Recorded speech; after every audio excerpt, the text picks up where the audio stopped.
Habari za muda na wakati kama huu, ni mimi mtangazaji wenu Zuchilk, nipo hapa PMTV2 kuweza kukupa update. Tumeweza kupata taarifa mbaya kidogo. Msanii Meja Kunta ameweza kupoteza baba yake mzazi ambaye alokuwa kimsapoti kupitia kazi zake, na tumeweza kuona imethibitishwa hili na meneja yake Meja Kunta Waso kwamba ni kweli baba yake mzazi Meja Kunta ameweza kufariki leo.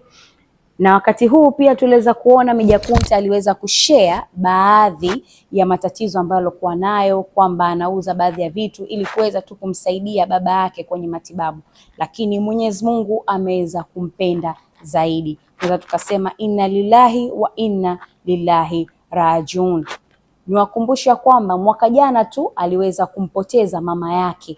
Naye mama yake alikuwa ni miongoni mwa mtu ambaye anamsapoti sana mtoto wake, na tuliweza kuona watu mashuhuri, wasanii, wachezaji mpira na watu tofauti tofauti walienda kumsapoti.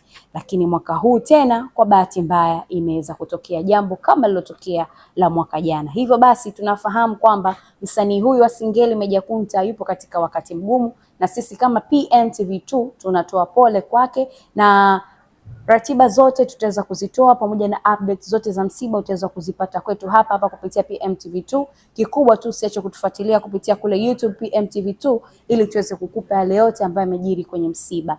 Inna lillahi wa inna lillahi rajiun.